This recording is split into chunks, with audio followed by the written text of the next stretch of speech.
The Dummy isn't the first time a similar story was in the mainstream, but this and the Season 5 episode Caesar and Me may have done a lot to influence future spins on the idea of an evil ventriloquist dummy. The episode saw the comeback of Cliff Robertson to the show in his second and final appearance after his first, Season 2's 100 Yards Over the Rim.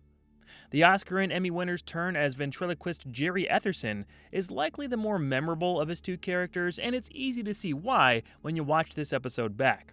Aside from an intriguing performance and overall concept, this installment's closing shot is one of the most unsettling in Twilight Zone history.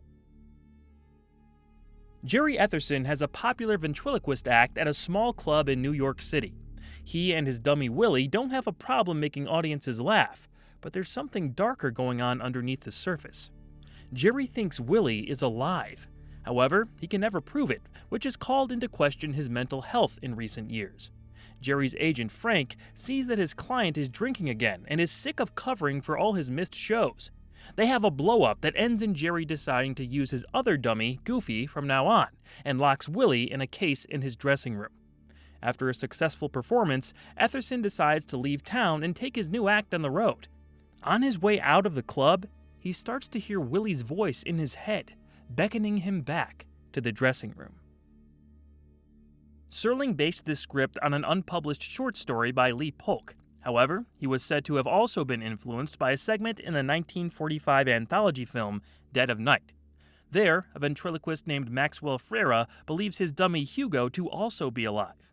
I haven't seen it all myself, but from the clips, this story looks terrifying.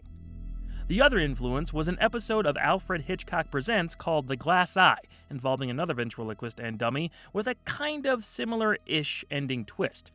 Acting in that episode were William Shatner and Rosemary Harris. That's right, man! Both Aunt May and Uncle Ben starred in different TV horror episodes about ventriloquist dummies. Will the Spider-Man parallels never cease?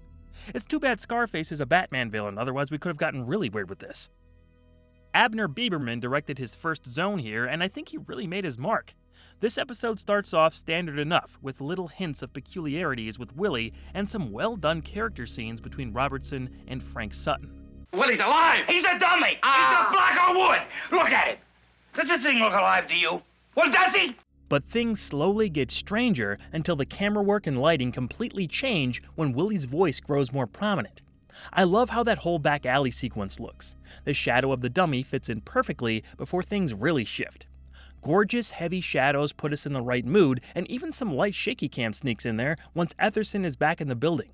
It's no wonder Bieberman returned to direct 3 more installments, including number 12 Looks Just Like You, a couple years later.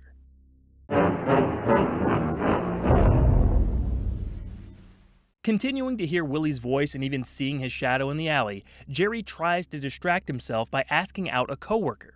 But Noreen is frightened by his demeanor and runs away. This leaves Etherson with no other choice. He returns to the club and his dressing room. In the dark, he unlocks the trunk where Willie is and throws him to the ground, stomping on him with his foot and destroying his head. Something's wrong, though. Jerry finds Goofy's broken glasses on the ground and goes to turn on the light.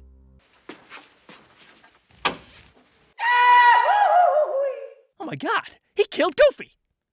Unable to account for how this happened, Etherson sees Willie, undamaged, on the couch, mocking him. Jerry then finally gives in to the little creature's insanity. We dissolve to some time later, where Willie and Jerry once again grace the stage. This time, it's at a Kansas City club.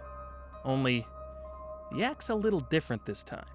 A funny thing happened to me on the way over to the club tonight. I met this broad, oh now, Jerry, you don't mean broad, you mean lady.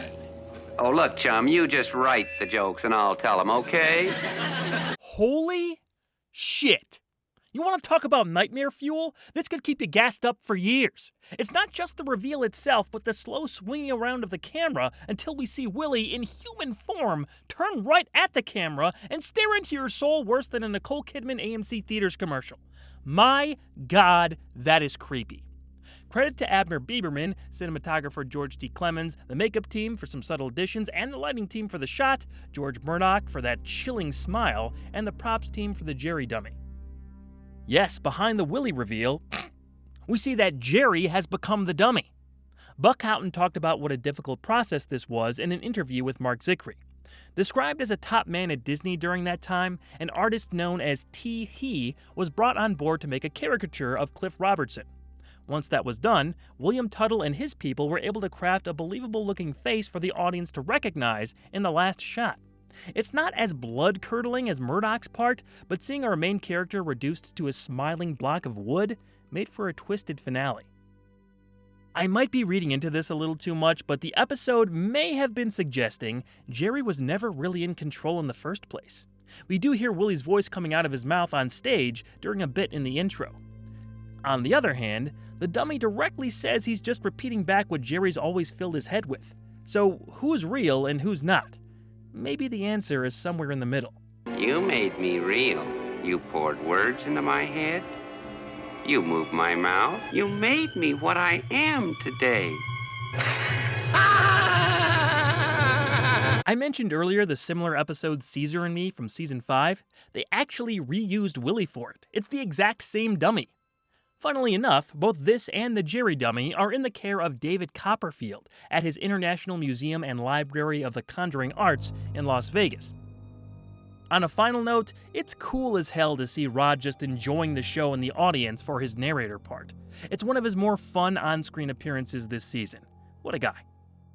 If you haven't seen The Dummy, well, sorry for spoiling it, but it's still worth watching. I mean, the closing shot alone was freaking me out during editing.